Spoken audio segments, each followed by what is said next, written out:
Salut à tous!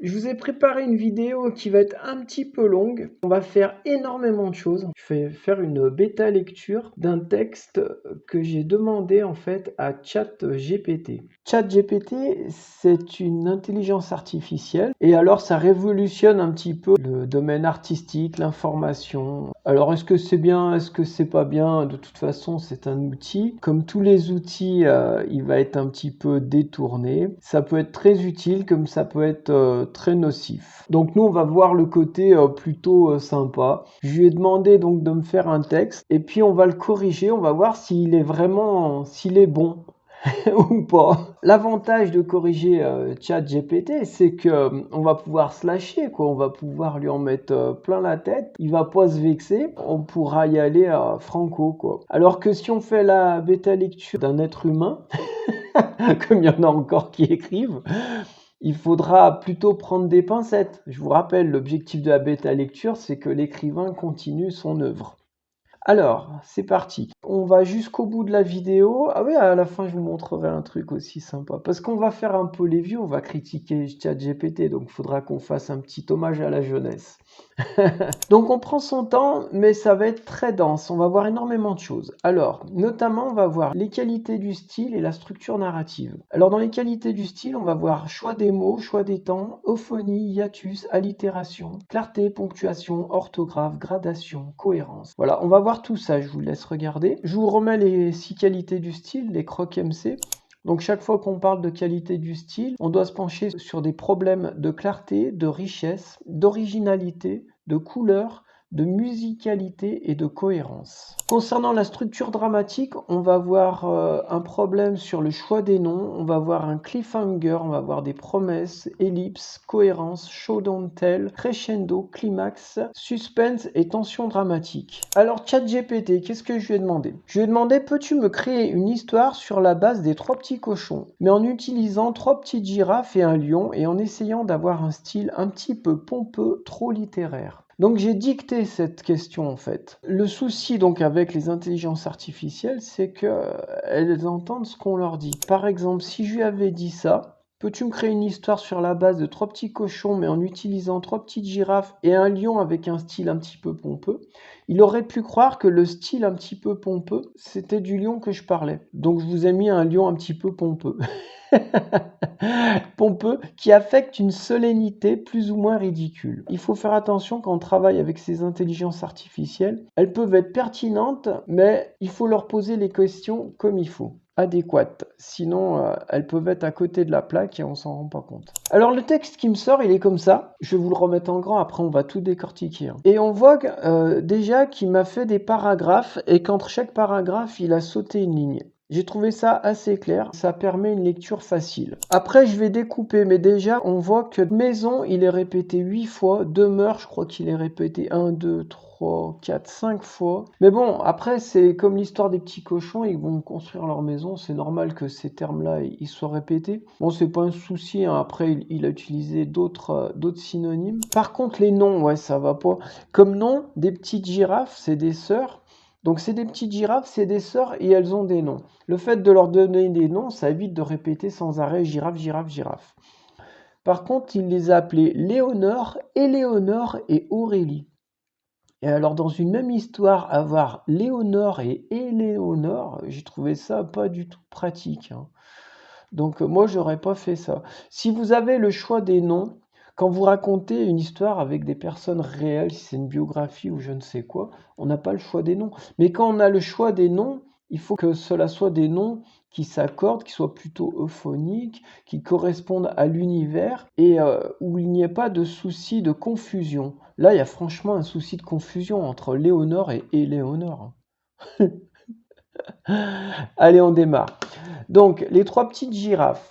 Je vous mets le texte et à chaque fois, je vous pointe un problème. Des fois, je pointe un problème et je trouve la solution. Et des fois, je la donne pas. C'est simplement, ça permet de voir un souci. Dans une savane lointaine où le soleil d'or brûlait les plaines arides, résidaient 3 petites girafes, sœurs par le sang et par le lien indéfectible de leur foyer. Alors, j'ai tout de suite tiqué sur indéfectible de leur foyer parce que justement, toute l'histoire, c'est qu'elles vont quitter leur foyer. Elles se nommaient Léonore, Éléonore et Aurélie. Moi, ça va pas du tout. Enfin, bref. Ouais, c'est ChatGPT, hein, on peut lui en mettre plein la tronche, hein, on s'en fout, hein.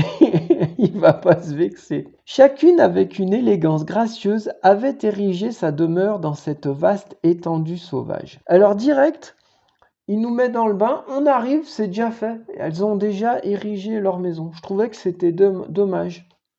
Et il donne pas la raison non plus pourquoi elles partent ériger leur maison.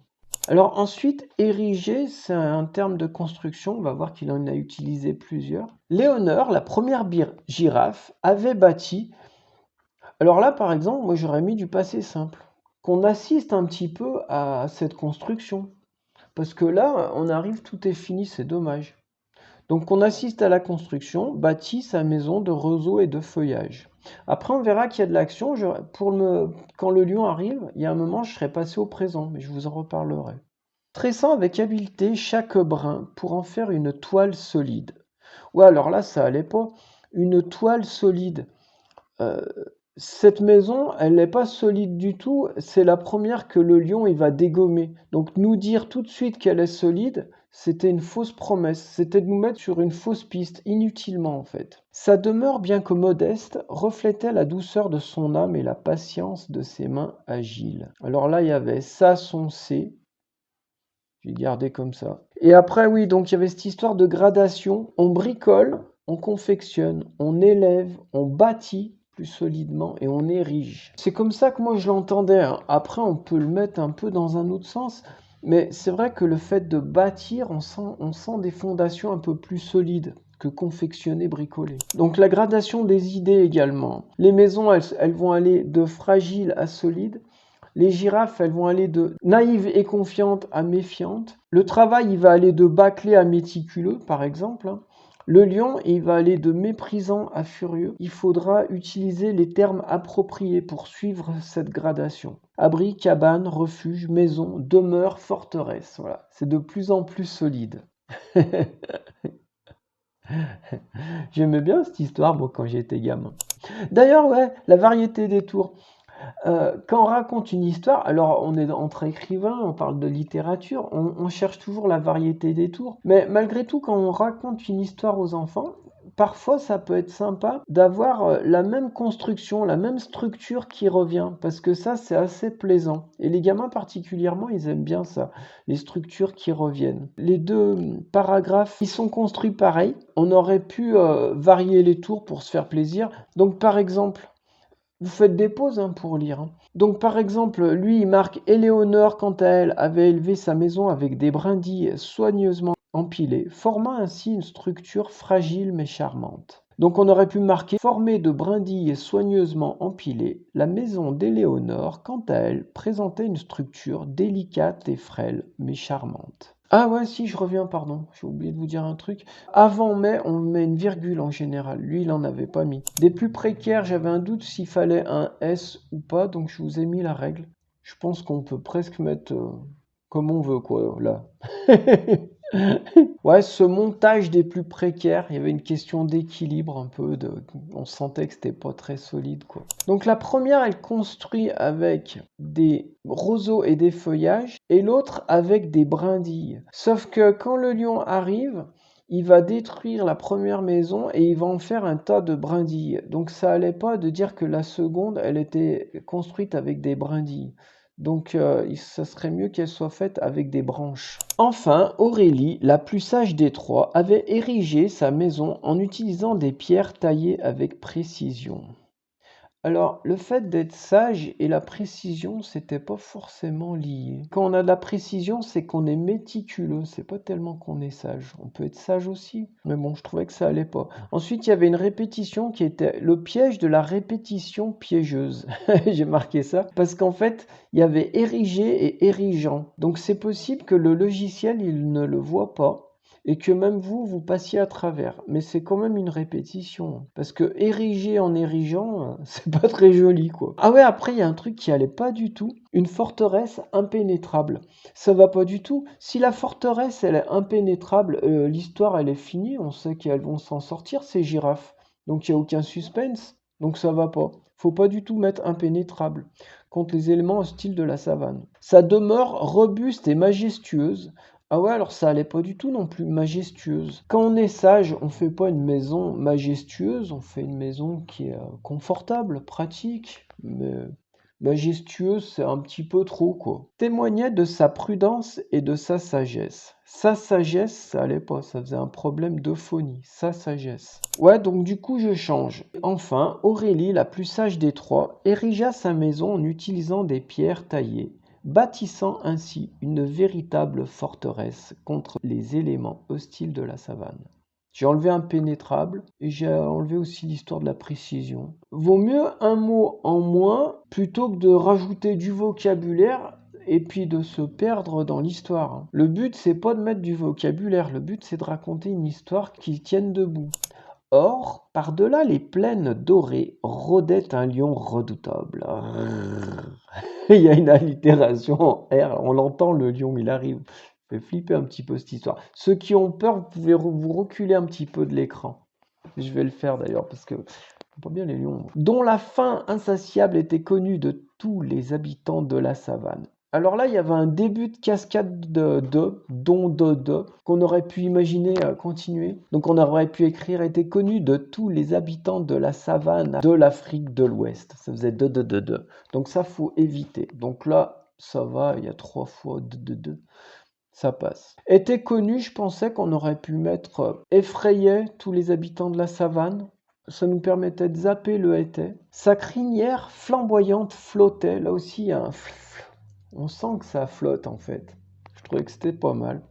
Au vent, tel un étendard de terreur. Alors un étendard de terreur, c'était une métaphore que j'ai pas trouvé géniale. Et son rugissement résonnait. Là, ça résonne par contre. Son rugissement résonnait tel le tonnerre déchirant le ciel. Alors là, ce qui me plaisait pas, c'était la fin de la phrase. C'est assez fort et puis on termine par le ciel. Donc on sent que ça descend. Il aurait fallu terminer par tonnerre. Et son rugissement résonnait tel le tonnerre. Il faut terminer cette phrase par tonnerre. Et déchirant le ciel, il n'y a ni tel ni comme, donc c'est une métaphore encore.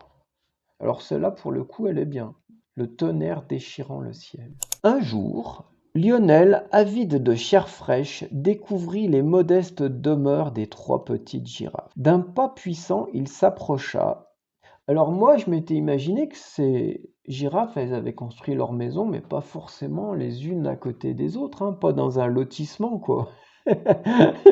Et là, on a l'impression que le lion, il arrive et puis qu'il s'approche, elles sont toutes là, les maisons. Donc alors, soit il faut le dire avant, soit on peut trouver voilà, une astuce pour dire qu'il va aller voir une maison, ensuite une autre. Mais là, j'avais l'impression, ça m'a un peu surpris, qu'elles étaient toutes à côté les unes des autres. Il s'approcha, évaluant chaque maison avec mépris. D'abord, il se dressa devant la maison de roseau de Léonore et, d'un coup de patte, là, pour qu'il y ait la gradation de la violence, j'avais pensé à d'un simple coup de patte.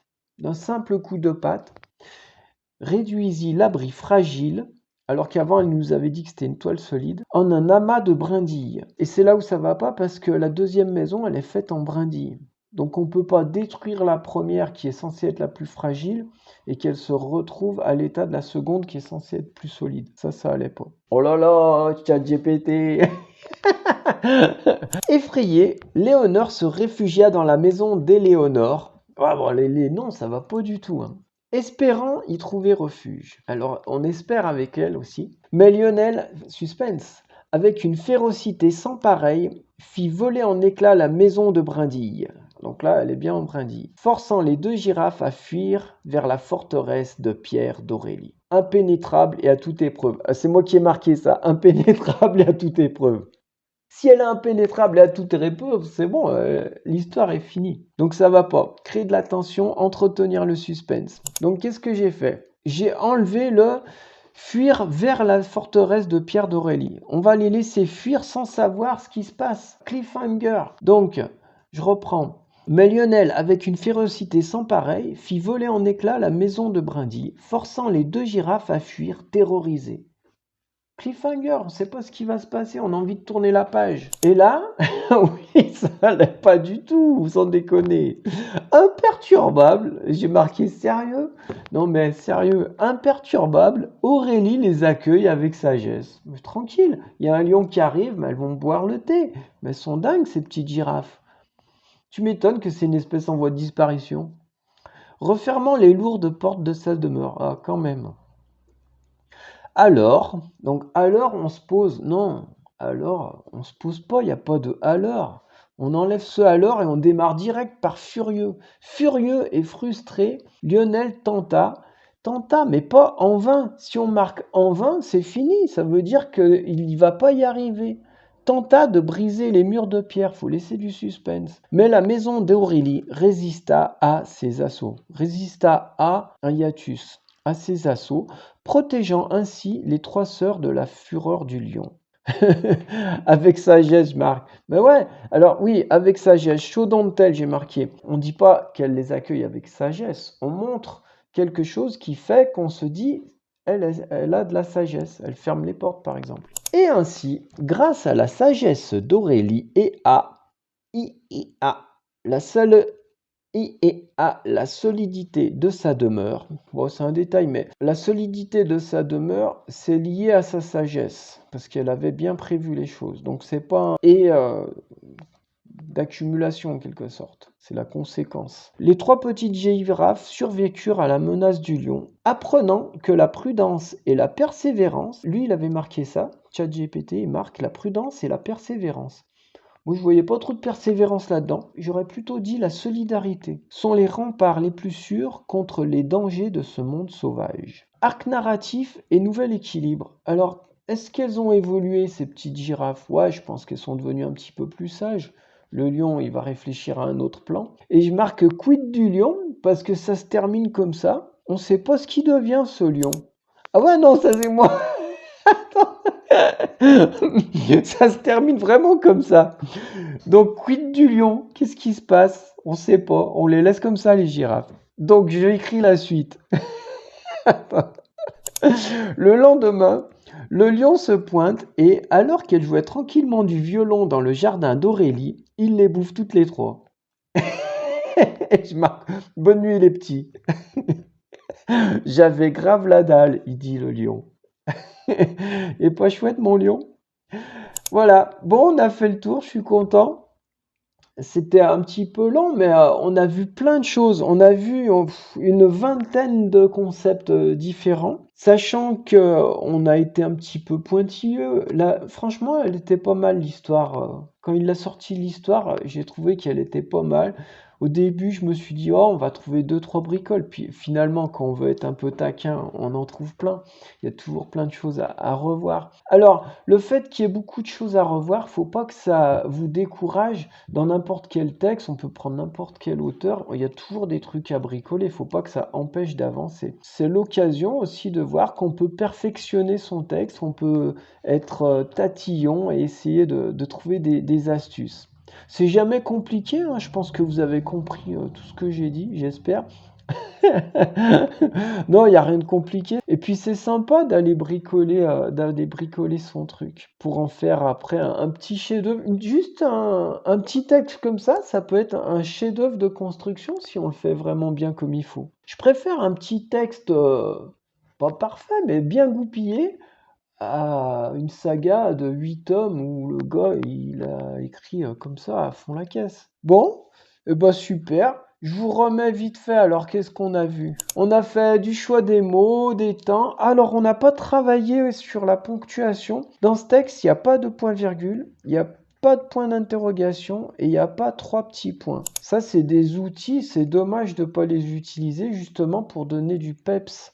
Il n'y a pas de dialogue non plus, alors on n'est pas obligé, hein. Mais des fois ça peut permettre de mettre un peu de peps, de vie, et de rendre son texte un peu plus Sympa. Donc on a fait tout ça. Bon, on a bien bossé. Ça a été un peu plus long que d'habitude, mais on n'a pas perdu notre temps. Les choses, elles se mettent en place. Au final, votre œil, il va s'exercer et toutes ces petites anicroches littéraires, vous allez y sauter dessus après. Vous allez pouvoir affiner votre texte. Merci à vous. N'oubliez pas de vous abonner. Oh, j'oublie tout le temps de dire ça. Il faut que je dise abonnez-vous parce que quand je regarde des vidéos, tout le monde dit abonnez-vous, abonnez-vous. Et moi, j'oublie tout le temps.